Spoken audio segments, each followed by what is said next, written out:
welcome back to the Popular Side podcast. Here's Yinka Yusuf, Aki Adeke. We had a pilot episode last week. Thank you for those who listened, watched, liked, gave us feedback. And we are back for, I guess, our episode 2. A One thing new we thought episode. we'd do was give you, at the beginning of every episode, give you a rundown of what the agenda looks like. And then, we just see how it goes. Today, we'll have our weekend review, AFCON review. We have a top 5 league review. And our main topic of the week will be VAR in football, the Yep. good, the bad, and the ugly. Mhm. And then we'll also talk about the future of football, technology change, how technology will change the game. And we're introducing a new segment this week, which we hope you'll all really like. We're calling Yep. it Unpopular Opinion. So that's where one or both of us will say something crazy, and then Maybe not crazy, just our crazy. opinion, Maybe not crazy. Yeah. But a lot of people will come after you. Yeah. Yeah. After you say some of those things. I Yeah. think we have a really good one today. Yeah. Can't wait to get to it. And then Cool. after that, we'll leave some time at the end just for housekeeping, announcements, any other business that comes up. Let's get into it. AFCON, Yinka, what happened this week? 4 quarterfinal games. People that listened to last week's podcast will notice we made some predictions. Some we got right, How some we did we flunked. We got some right, and we flunked some. I mean, we said Senegal was likely going to win it all, and they are back at home right now, so we flunked that. I think we also said South Africa might actually surprise Morocco, which happened, yeah. But I think the first quarterfinal was Nigeria Angola, right? Yes, it was. Yes, it was. It was a funny game, kind of. Angola had more of the possession, but they didn't really do much with it. I think they only had 2 shots on target at the end of the day. I think Nigeria had 3 or thereabout. Nigeria scored a very beautiful goal, right? Nice build up. Once again, our midfield wasn't involved. It was defense straight to attack, but it was a decent game. It was a decent game. Osimhen is still misfiring, which is becoming a bit worrisome for me. We've played 4 or 5 games now. He only has 1 goal. So maybe he's keeping them for the crucial part of the tournament. Maybe in the semis he'll pop up with a hat-trick, and in the final he'll score a hat-trick. But he needs to live up to his name as the African Footballer of the Year. What do you think? So, agree on Osimhen. One thing I will say for him, though, he's not one of those strikers who doesn't get involved in the game because he's not scoring, So he's not scoring, but he remains involved. He's running all over the place. He's actually running a little more purposefully, the bigger the game. So which is good. The team is obviously united. So I love seeing that. I love the fact that, these guys seem to like playing with each other. The bench is celebrating, even though there's people on the bench that could argue that they should be starting, they should be playing, they should be on the team. Minutes. Yeah. So this is good. We still don't love the coach, but credit where credit is due, right? Yeah. The midfield is still not good enough, right? It's not good. It's a hustling midfield. It will be, like I told you the other day, he plays as if he's pressed, like he needs to go to the toilet to do a doo-doo. He needs to be doing better than he is. But overall, I think the best part of that particular game is the banter that happened subsequently between Nigerians and the whole of Africa. I mean, Twitter was crazy. The crazy thing is all of Southern Africa was supporting Angola. All of Western Africa was against Nigeria. So nobody was supporting Nigeria except Nigerians, which is interesting. Nobody. But that's to be expected, I guess. Quick one on Iwobi. Anyway. So, yeah. I'm a fan. It was not his best game. The things he usually does the best, he didn't really do it on the day. The best chance Angola had came from, and Iwobi pretty much, it was a really bad play from Iwobi. Lost the ball again, lost the ball 2.5, 3 times in one sequence, and led to their best chance of the game. Could have been a goal. Could have been. And then, at 1-1, anything can happen, right? So a guy who made his name from hustling was walking all over the pitch, not really doing a lot of hustling. So that was interesting to see. Then the second quarterfinal was between DRC and Guinea. Guinea dominated play, but they were very, very timid. DRC were more business-like. The third DRC, in fact, all the DRC goals were quite lovely. Masuaku, that was with West Ham, scored one. He's now with Besiktas, I think, in Turkey. He had a Ronaldinho-esque free kick that floated over the keeper. That was, a lot of people thought it was fluke, right? He actually meant it. The way he hit the ball, he hit it with his instep. That's not someone that is trying to pull the ball out. If you're taking a pull out, if a curved one, you use the side of your foot. He really, really hit the ball with his instep. So the intention was to actually score. It was a lovely goal. Chancel Mbemba, formerly at Newcastle, scored one of the goals. Yeah, he scored one of the goals for DRC. Would you call that one of the goals of the tournament? Yeah, any striker would. It was that good. Any striker would. Yeah, it was good. Any striker that scores that will really, really be proud of that. Yeah. But that was it. I think Guinea they were more interested in holding on to the ball and tiki taka and stuff like that. Yeah. DRC were focused. They wanted to get the ball in the back of the net, and they did. It was an interesting game, though. So it made me think about how Nigeria lost 0-2 to Guinea, to this same Guinea. Guinea lacked. Nigeria lost 0-2 in a friendly. That was the friendly match. Yeah, friendly yeah, match. friendly, yeah. Not part of it. We haven't played them in this tournament. They lacked bite. Keita, I think, is finished as a top level performer. You never liked him though, so. He's never been good in my opinion. You know, Liverpool paid a lot of money for him. He was injured all the time, and when he played, he was just okay. You know, he didn't play like the leader I thought he would play as. You know, you're playing. Let's just be real. Inferior competition, and he didn't look better than the people surrounding him. Guinea were disappointing. I guess would be my verdict. Yeah. So talking of Keita, he was very good at Leipzig when he was in Germany. He was very good. I could see reason why Liverpool would pay that amount to get him on board. I mean, just like Koulibaly, Senegal's Koulibaly at Chelsea. I guess Keita just didn't work at Liverpool. It was quite unfortunate. Then the third quarterfinal rather, was was a snatch and grab job by the host, Côte d'Ivoire. Mali, if we were giving awards for the donkey. No, this will be donkeys of the week now, not donkey. I think I'll give it to the Malian team. They lost the penalty in the first half. It was a good save by the keeper, by the way. Then they Côte d'Ivoire got a red card, so they were down to 10 men. Then Mali scored, right, which was once again one of the best goals of the tournament. Now, if anybody's not watching the AFCON, you need to go watch the goal catalog. The goals have been bonkers, completely bonkers. So this guy, apparently, you told me the guy was born in Côte d'Ivoire. He was born in Côte d'Ivoire, but you know. And he chose not to celebrate. So okay, quick one. I've never seen that happen on the international level before. Never. There's a lot of kids who have, you know, allegiances, you know, with 2 or 3 countries, and born in one, or parents are from one, and they play for the other, and they celebrate whenever they score. I've never seen this before. This was very interesting to me. Yeah. So the guy's name is Nene Dogeles or whatever. I might have murdered that. Apologies. Scored a lovely goal. Mali were cruising. They were coasting. Yeah. All of a sudden, against the run of play, out of the blues, Côte d'Ivoire equalized. 1-1. Then Côte d'Ivoire hung on to their dear lives for the rest of the extra time. Then in like the last minute of extra time, Côte d'Ivoire scores again. Very similar goal. Similar goal. Similar goal. Similar players. I think maybe the same. Fofana was involved again. So Adingra, that plays for Brighton, scored the first goal. Yeah. Then the second goal was by Diakite, who's in French league, Stade Reims, I think. Fofana took the shot, I think.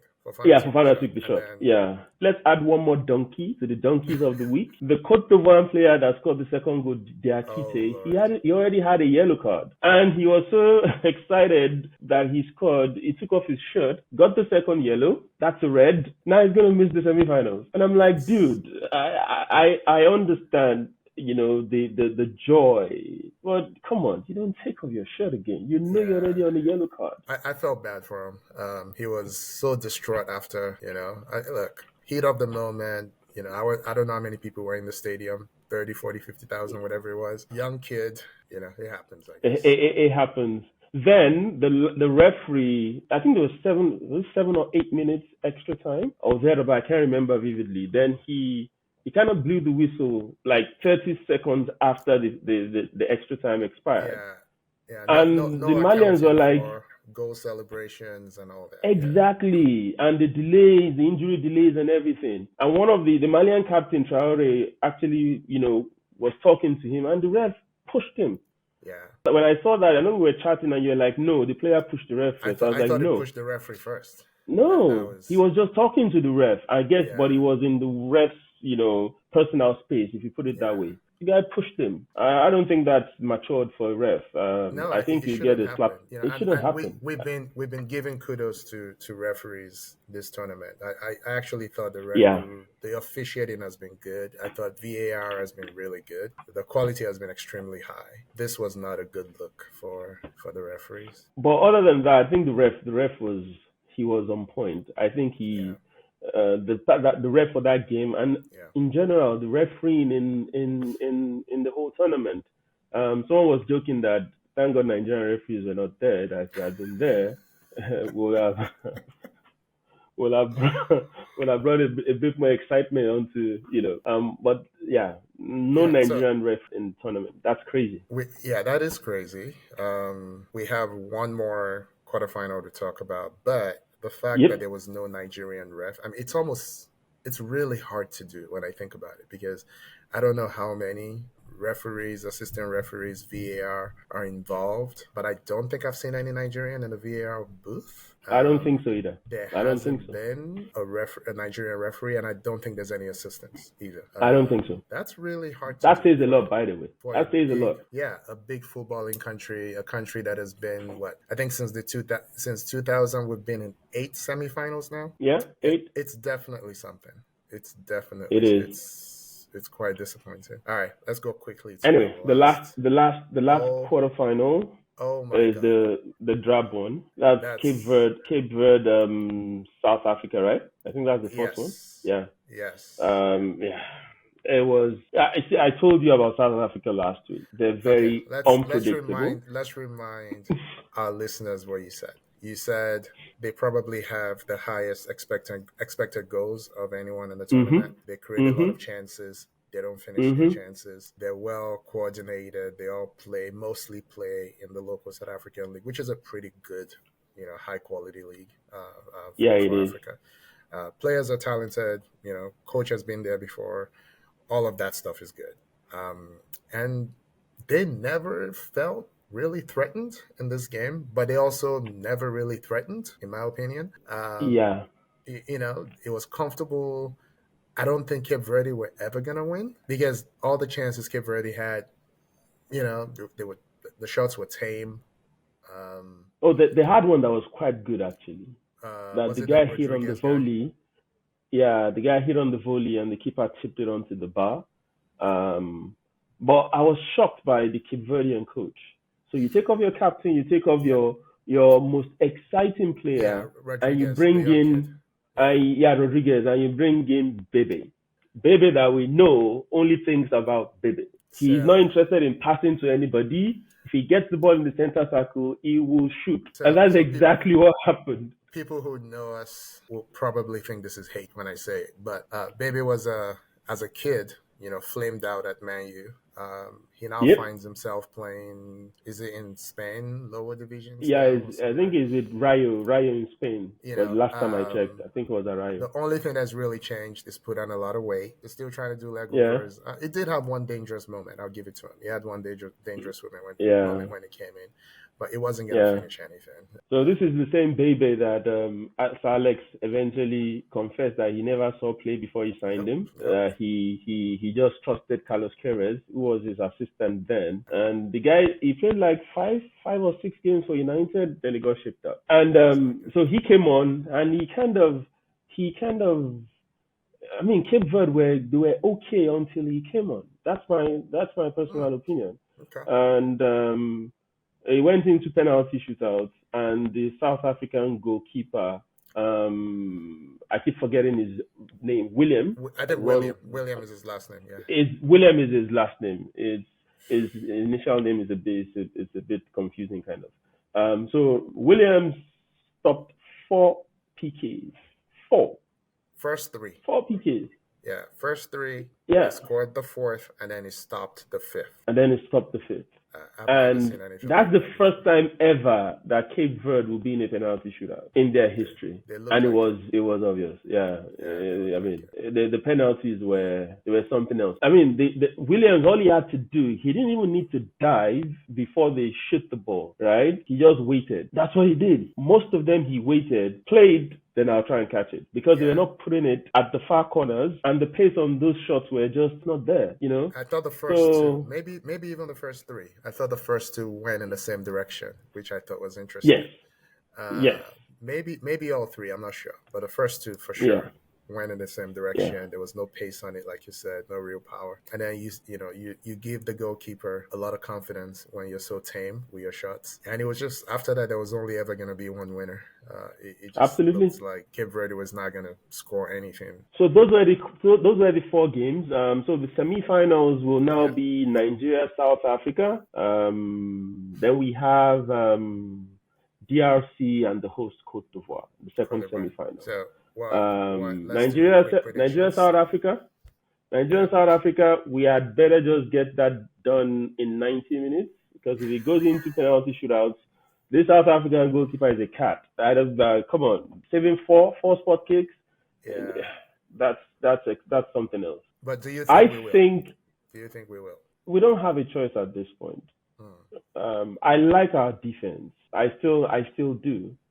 The probability that we'll concede is very low. The issue now be, can we put the ball in the back of the net? Yeah. And I think Osimhen needs, as the African Footballer of the Year, he needs to announce his presence in this tournament. Yeah. He's been misfiring, and it's not good for his pedigree. He needs to. I think Nigeria will get to the final. And on the other side, Cote d'Ivoire, DRC. Cote d'Ivoire is looking like a fairy tale right now. Yeah. Almost didn't qualify. They beat the tournament favorite Senegal. Down 10 men. They beat fired their coach. I think he actually fired their coach. I think he actually resigned, which is crazy. He's no more there. So they look like a fairy tale, and I think they're going to get to the final. And once they get to that final, whoever is playing against them will be playing against the referee, Cote d'Ivoire, the whole stadium, CAF. Yeah. So they had better not get to the final. So maybe it's going to be nice. It's likely going to be Nigeria, Cote d'Ivoire. I'm not good at this. I just say what is most likely. But this is knockout football. Anything can happen. If it goes into penalties, anything can happen. Okay, so you're hedging. Anything can happen. You know me now. That's what I always do. I'm not hedging. I will give you my prediction. If I'm wrong, I'm wrong. Okay. I mean, what's gonna happen?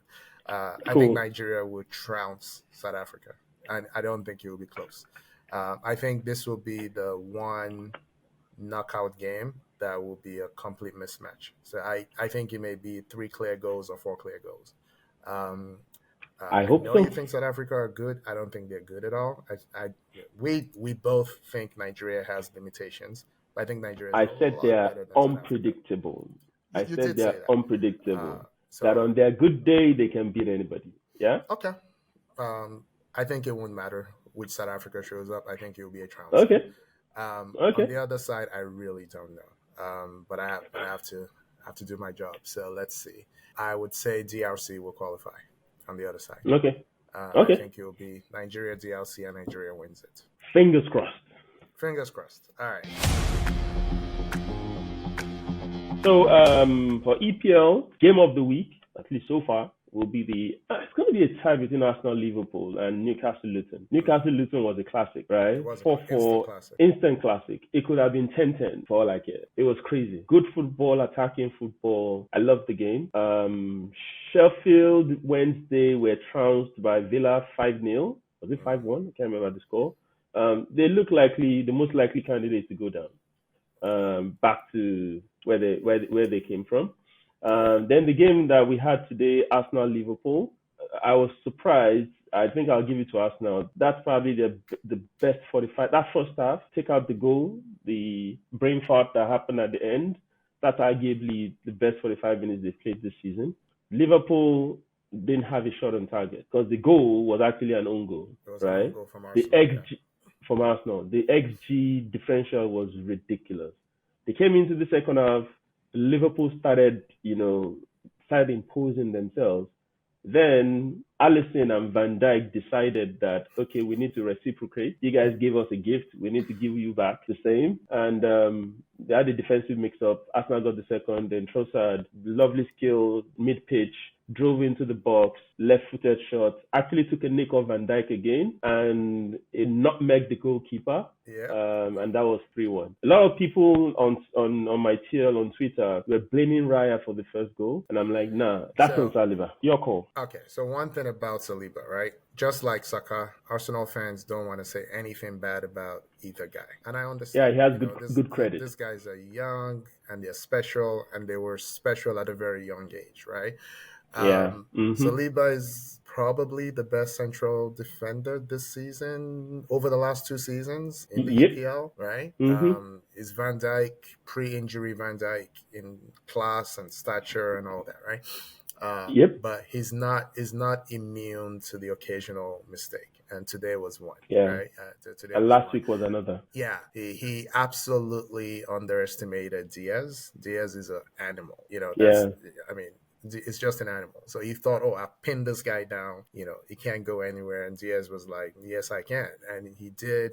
Toe poke, and Gabriel was just left in no man's land, right? So that was, once you see that Raya is not coming for it, you got to kick it out, right? You got to kick it out. Yeah, he didn't do that. You got to kick it out. So I would agree. Quick one on Luton. So for me, Luton cannot rely on outscoring people when you're letting in 3-4 goals against the big teams, right? So you need to know who you are, what your personnel looks like. It's great that you can score 4 goals, but you will get to a point where those goals are not coming, and you have to be able to shut it down in the back. I mean, they've now let in 4 goals, I believe, against Arsenal, against Man City, 4 goals again against Newcastle. It's great that you can score 3 or 4, but they will get relegated if they keep letting in 4 goals in these big games. I mean, it's fun for us to watch, but it's terrible. It's terrible for them. It'll be terrible at the end of the season. So we'll see what City does on Monday, tomorrow. We know what City will do on Monday. You never know. Well, we'll see what City will do. But I heard people saying it's not a 3-horse race, but I'm like, Villa are only 3 points behind Arsenal. So if you're saying Arsenal is in the title race, you might as well say Villa is in the title race too. Even though they might fade towards the end. I mean, Arsenal too might. But I think Villa too, they have a hat in there. They might. I think they'll fade eventually, but I'm impressed with what Emery is doing with Villa.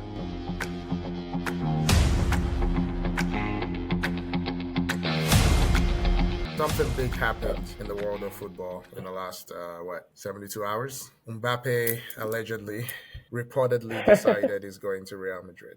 Why is this important? The man right now makes a gross salary of 72 million euros a year at PSG.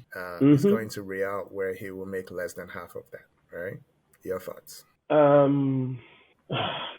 I don't even know what to say. And that's very, very unusual, right? Because you know me, when people want to move jobs, I tell them you do that for 2 things. Number 1, higher pedigree, and number 2, the pay has to be higher. Now, you would say the higher pedigree, yes, right? Madrid is a bigger club than PSG. Yeah. But the reason why Madrid are not paying him what PSG is paying him right now is because Madrid are maxed out from an FFP standpoint. So they're saying this is the best we can do. And I'm like, why would you sell yourself short? See, and don't get me wrong, what Madrid is paying him, he's still a lot of actually money. still. It's still a lot of money, but this is, and I said this because this is going to be like the future of football, financing football. A lot of guys will start seeing out their contract and will end up moving on a free. And if you get what I mean, you can make more money if they don't pay a transfer fee for you, right? So this is what is now surprising in terms of Mbappe, right? Do you really love Madrid that much that you're willing to give them a get out of jail card? Because for me, this is a damn get out of jail card. The normal thing would be Madrid should be paying him like double what he was earning at PSG because he's coming on a free. Not half. That's the norm. Yeah. Not half of it. And I think maybe there's nothing UEFA can do about this, but it sounds ridiculous to me. Your take? No, I pretty much agree. I think it's interesting that he stayed, I'll say, the last 3-4 years, right? The experts thought he would have left, thought he should have left.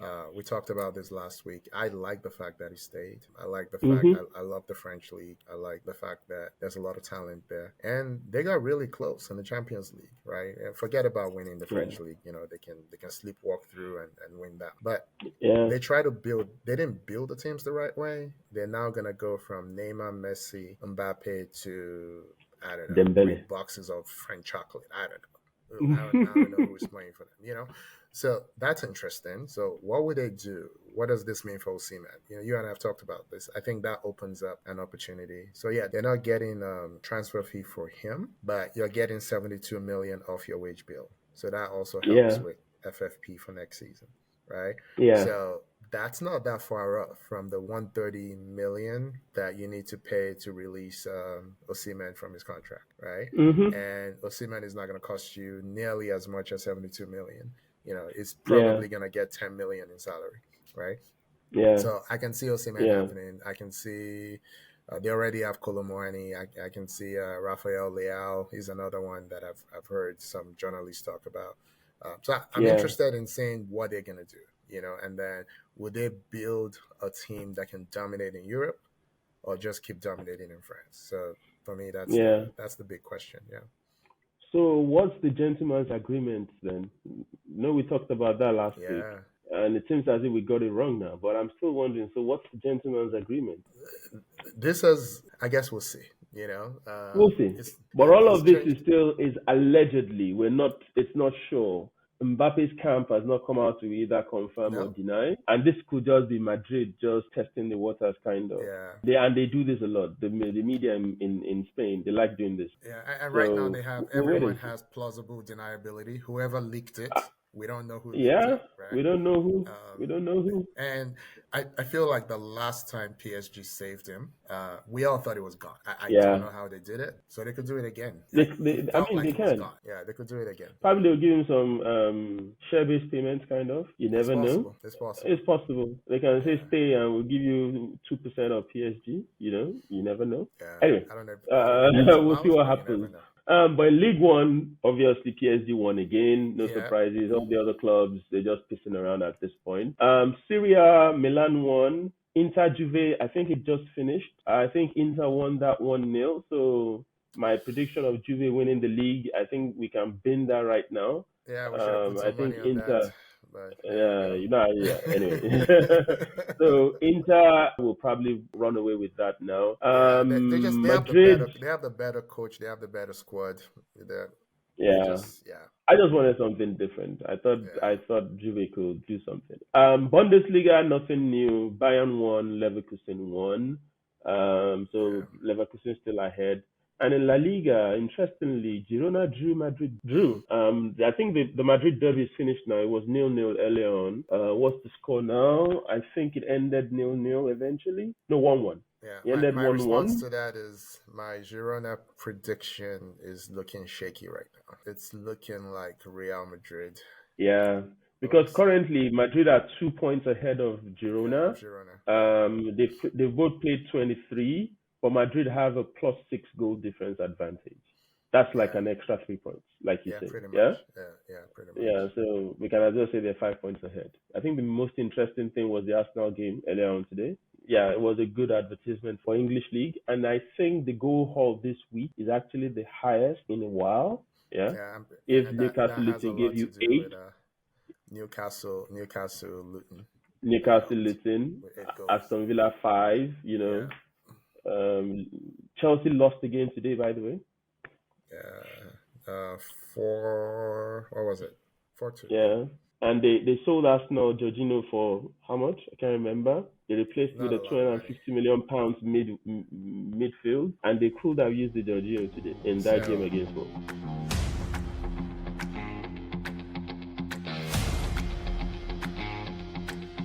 Our main topic this week is VAR in football, right? The good, the bad, the ugly. So I feel like the definition of VAR and how it was going to be implemented, I feel like we were sold a completely different thing than what we actually got, right? You go from league to league and you hear different things, right? You hear things like, oh, clear and obvious errors is when VAR is supposed to come in and make a difference, right? And then it becomes, well, it's goals and things leading to goals, and and then if you're using it for, I don't know, if you're using it for, and then it's red cards but not yellow cards. Even a second yellow that leads to a red, now reviewable because it's not a straight red, right?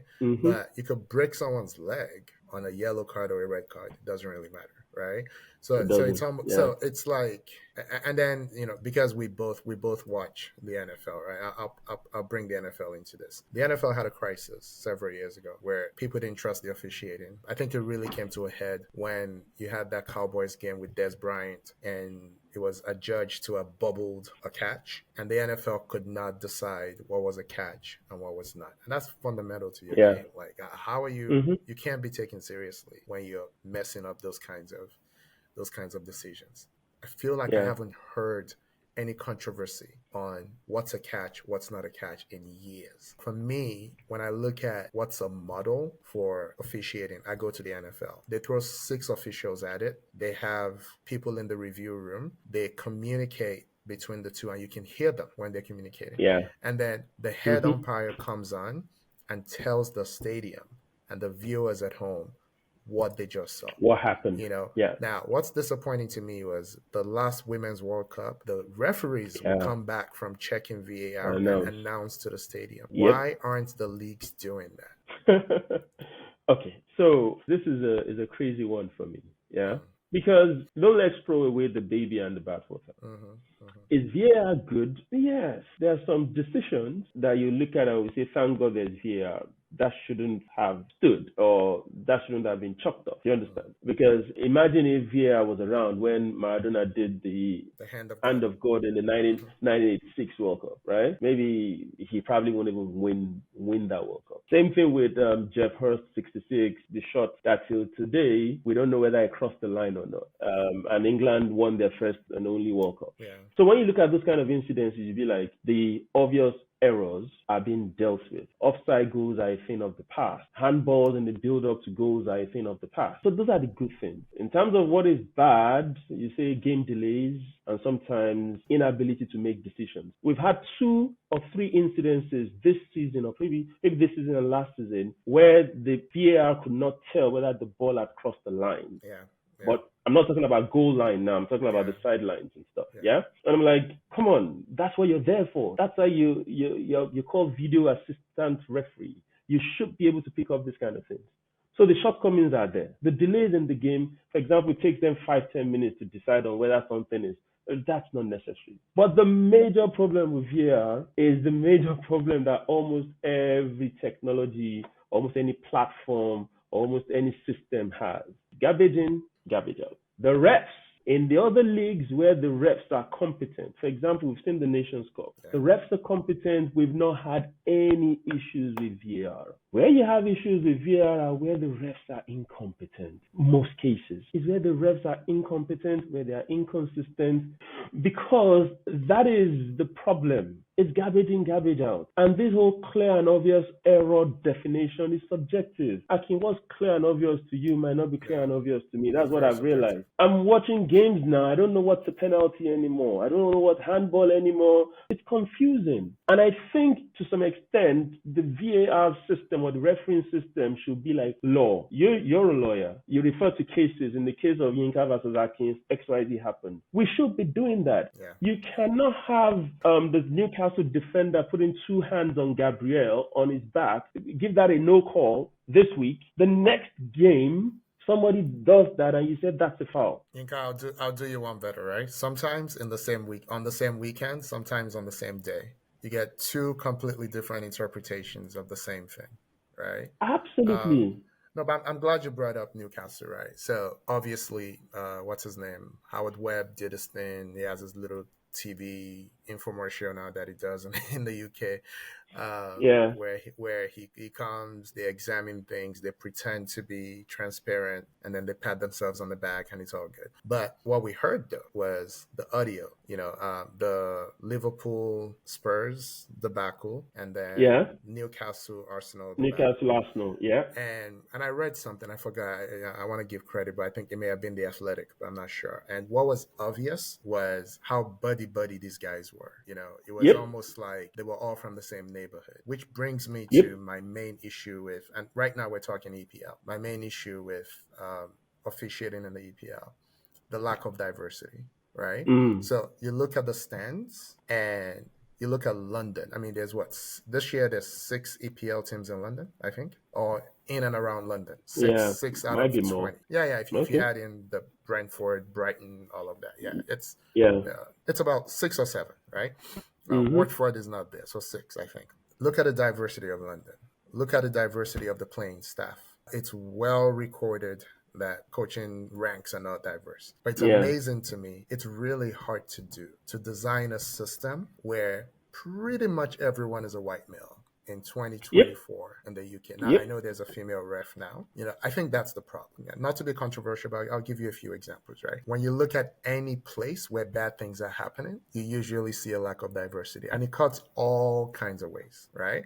So you can look at, again, not to be controversial, you can look at, the issues that happen in the Catholic Church, right? When all the decision makers are male, right? You put a woman in the midst of it, things will change. When you have corporate boards that is all male, when you put even one woman in there, things start changing because you make less bad decisions when there's even one person who thinks differently. I think that's really the issue. I think you've identified the actual problem, which is the personnel is terrible. Where are you getting this personnel from? All of them are buddy. They're all pretty much the same guy, and there's no diversity. They actually said in one occasion that they don't want the on-field ref to look bad. So I'm like, this is crazy. Now, there's a small fix to this. I think VAR should be limited to yes or no decisions. Is he offside? Yes. No. Okay. Has the ball crossed the line? Yes or no. Every other thing should just be the on-field referee because there's no difference between the on-field ref and the VAR. There's really no difference. The guy sat there, and in most cases, once they call you to the screen, you're most likely going to agree with. You change your mind.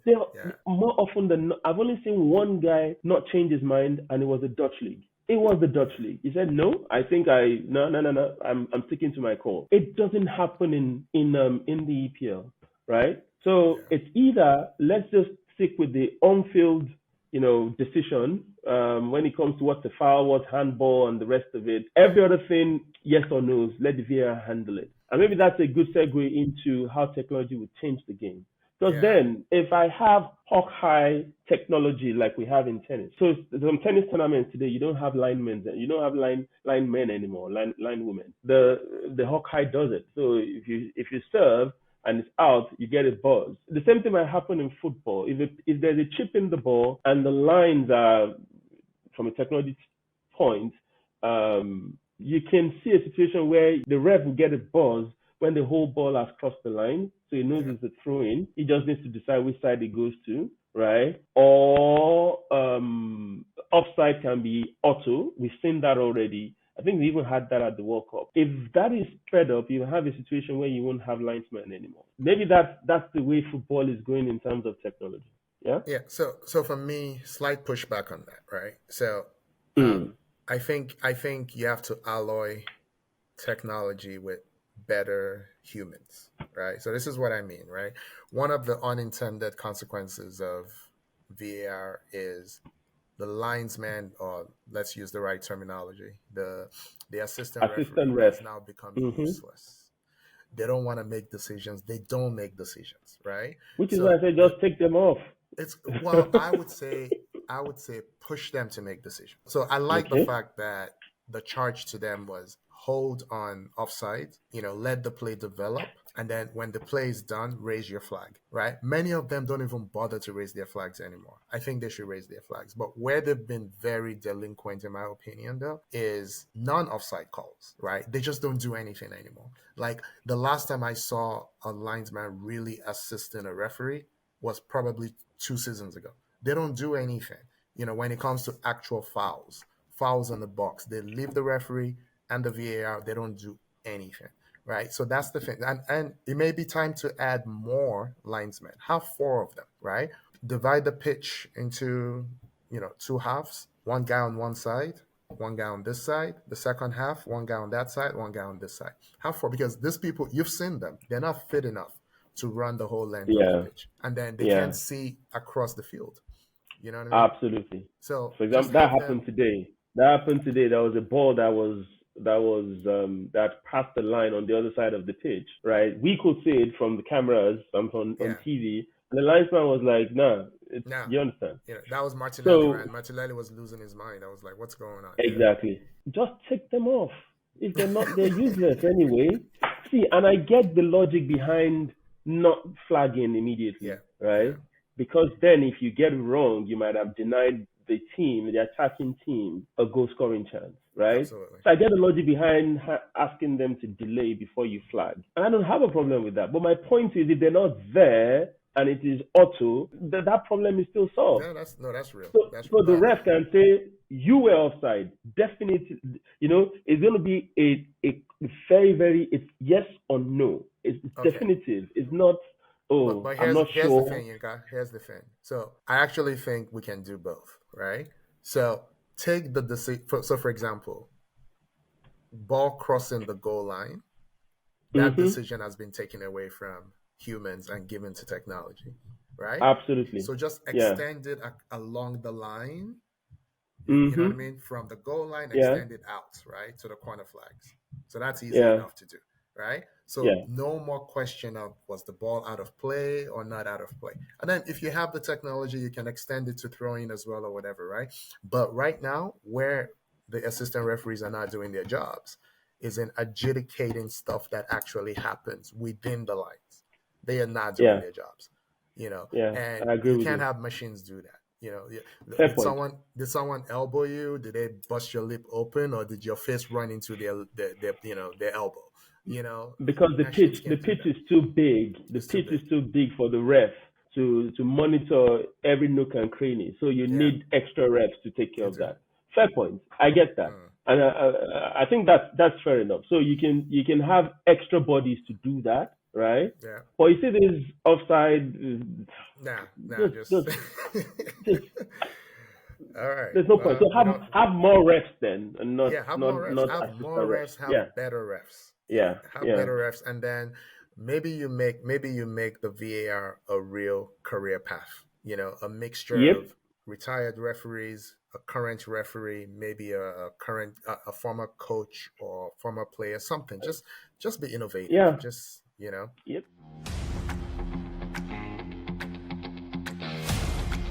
So I'm really excited about this next segment, right? So again, this is a new podcast. We're still feeling our way through. We're taking suggestions and feedback from our listeners, and so I hope people really like this. So we're calling it Unpopular Opinion.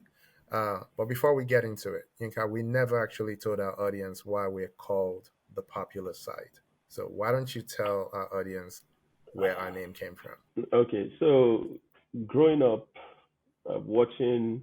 So I grew up in Ilorin, both of us. Yeah, we both grew So up in Ilorin.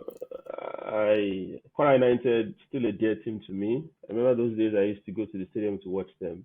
Did I you didn't watch have them enough as money Quara to do. Bombers? Not just Yeah, Quara both United. Yeah, Bombers, Quara Bombers. Yeah, then United. yeah, I didn't have enough money to do VIP or the shaded place, so I go to the popular side, yeah. right? And that's where football is really fun. It's this kind of discussions that we're having. and the local guys say, players like will, all this kind of. It's fun, it's light, it's enjoyable. That's how I actually love watching games, yeah, and in live games. So we believe what we're talking about is the discussions that people have in those kind of settings in a smaller setup, right, in their respective homes, in their offices, right? So we belong to the group of people that have this kind of discussions in the popular side. Yeah, and so that's why we decided to stick to popular side. You're an elitist accountant who pretends who pretends is a populist and one of the people. Okay, I get it. Yeah, yeah. But I'm not pretending. You actually nailed it. I am. I'm just I know. Okay, anyway. So now we know where our name came from. So now let's go to our new segment, Unpopular Opinion. So we debated whether we should have one of us going 1 week, the other person going the next week. But let's see if we can get both of us in this week. I will start. I think yours is a lot more controversial than mine. We might need to keep mine for next week. We might need to keep mine for next week. I think we should do it. I think we should do it this week. I'm kind of conscious of time. We said we'd try and stick this within 1 hour. I'll get through fantastic. Mine so we can get to yours. We just pretend mine never happened. So mine's very simple. Moises Caicedo is not as good as we thought he was. He was involved. He did some good things, in the Chelsea game. But he also did some really terrible things, right? He gave up the ball. He got passed over. They just ran through him like he wasn't even there, right? But then he also gave a really good pass, for the Palmer goal, which was really nice.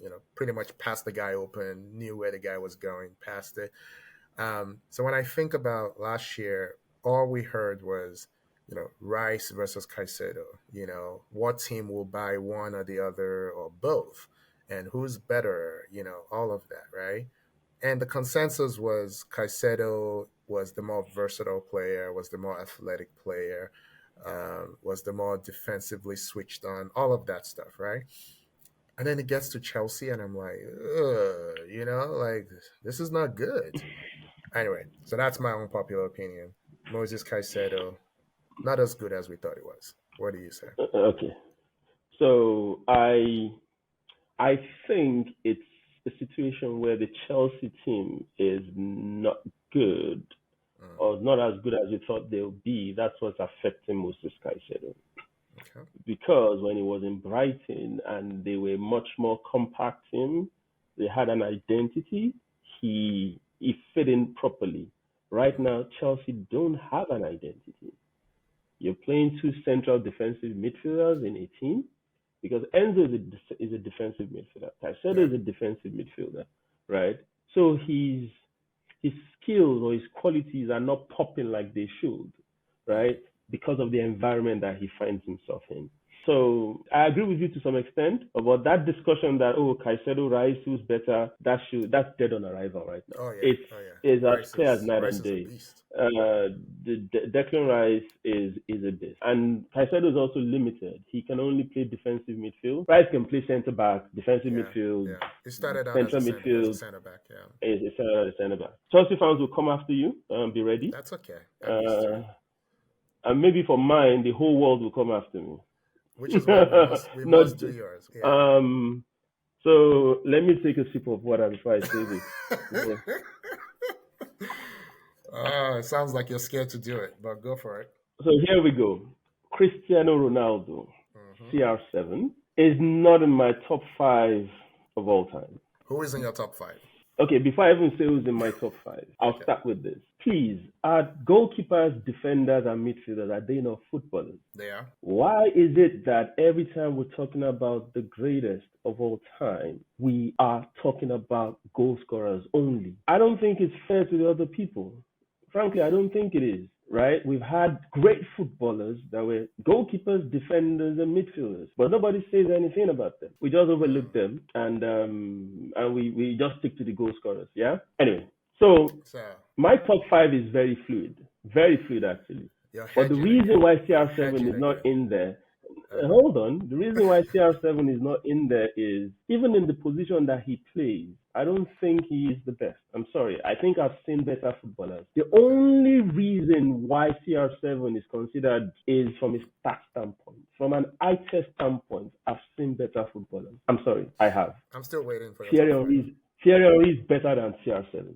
R9 is better than CR7. Messi is. Ronaldo is. Okay. I mean, R9 is, right? Pele is. Okay. So even if we're talking about attackers only, I've not gone to midfield and defenders, you know. Even from an attacking standpoint only, he's not top 5 greatest of all time. Right? He's a fantastic footballer, I get it, right? But every time people go to start, and people say, oh, Ballon d'Or, I said that is the crappiest benchmark to measure how good a footballer is. Oh, Messi has more than CR7. I don't care. Nobody cares. I don't care. What I see, I test. What I watch, the games that we see, right? So for me, my top 5 is Messi, Pele, and the reason for Pele is simple. He's the only player, not the only, but he's the most ambidextrous player ever. Pele dribbles with his left leg and his right leg. You won't know. Today, you don't know whether Pele is right-footed or left-footed. God bless his soul. Maradona, and I will go Lothar Matthäus in my top 5. Right? Because for me, a player that plays centre-back, centre midfield, centre defensive midfield, and played at the highest level in his career is worthy of being in the top 5. Right? And why I said it's fluid is, I think it's fair you stick a goalkeeper or a defender in there, right? You understand? So I'll leave that last. This is yeah. So for me, I'll probably it's a knock-on between one of the great goalkeepers, you know, or one of the greatest centre backs, you know. So Frank Beckenbauer gets a decent mention, and who else? So that's it. I don't think CR7 is as good as advertised. I don't think he's not in my top 5. Okay, so will he be in your top 10? Of course, he'll be in my top 10. Oh, okay. So is he number 10 or number 6? We'll leave that for another day. Unless you want people to just scrap this podcast altogether. Okay, right? So I'll just say this before we wrap. Yeah. I think if football was an individual sport, right, CR7 would be one of the best to ever do it. And I see him a lot like Kobe Bryant, right? You know, R.I.P. Kobe. Kobe was amazing. When he was playing, I was not a fan, right? I was a fan of post-retirement Kobe, you know, the Mamba mentality and all that, right? The day he passed was one of the worst days of my life as a sports fan. It was just terrible. It was terrible. As a player, he was one of my least favorite players ever. And that's an unpopular opinion on its own. And we can do that. I'll make it my unpopular opinion for that. But I'll tell you why. It's the same thing with Ronaldo. But it's not a skill thing for me. It's a mentality thing, right? There is I feel like to be one of the best players that ever lived, you need a decent amount of narcissism, you know, the thinking that only I can do it. But you have to temper it with, I also need other people around me. I feel like guys like Ronaldo and Kobe only have the former, not the latter. They have the only I can do it. And what am I going to do with all this, you know, little dwarfs around me, right? And that's the problem, which is why I said if football was tennis, be all you can be. You know, that's Djokovic. Djokovic would not be passing if he was a number 10. It would not be passing to nobody, right? So these guys, they go into, these guys are physical specimens, right? I mean, Ronaldo doesn't get injured. Ronaldo is like a god, you know? That man does not get injured. That man has no fat on his body. That man, you know, his body is literally a temple, right? So all the energy is put into being the best. Amazing. The problem is he thinks being the best is everything has to go through him. You know, it's not lost on me that Portugal's biggest accomplishment happened with him on the sideline. Yeah. Winning the Euros. Yeah. It's not lost on me, right? Because this man doesn't care about passing to somebody or doing what's his problem. Like, it has to go through him. Kobe wants to win, but he wants to drop 40 while he's winning. Yeah. Or 50. So that's my fan. So, and I would rather watch Messi. I would rather start a team with Messi. I would rather. Here's one thing people never say about Messi. People say all kinds of stuff about Messi. The one thing they never say about him, you go back to Barcelona, you look at every single year that has been a starter at Barcelona, and look at the combination he's played with. They switched up his attacking partners pretty much every year, right? He had the Eto'o era, and then the Eto'o and Henry era, and then Ibrahimovic was there for like 2 sandwiches, and then it was gone. And then David Villa. And then you had the Neymar, and you had the David Villa, you had the Sanchez, Neymar. You had the Sanchez. That didn't work out, and then you had Neymar, and then you had Suarez, and so they played him on the right, they played him on the left, they played him at false 9, and then they put him back on the right, and you know what I mean, and it didn't matter. Because he makes everyone look good, is not there just for himself. So for me, that's the big difference. So eye test for me, I agree with you, and I get your perspective. But a lot of people that talk about this stuff, they look at stats, right? And I also get it. That we are a stats generation, and people focus a lot on stats. It's the same reason. If you're looking at stats, LeBron is the greatest to ever do it in basketball, right? Which is crazy. But it's not just stats, right? So if longevity will aid your stats. The fact that Ronaldo doesn't get injured will aid his stats. But dude, let's get down to the nitty gritty. I test what this guy can do or not do on the pitch.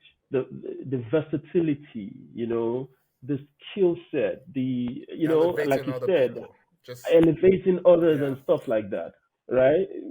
There's more to football than just putting the ball in the back of. I'll say it. Yeah, a lot of people think that's the main thing. Yes, I get it, but you putting the ball in the back of the net, there are other people that are stopping you from doing that, and they are doing their job at an insane level, and they never get the accolades. Point counterpoint, Yinka. Point counterpoint. Yeah. In theory, I agree. But the reason people are enamored with Messi and Ronaldo's goal scoring is we've never seen anyone score at that kind of clip, right? When we were growing up, the greatest strikers will score once every 2 games. That was unbelievable. Yeah. And then these guys came in, they're not even strikers, number one, right? One's like a natural number 10, one's a natural winger, right? Yeah. And they, in their prime, were scoring 1 goal every game.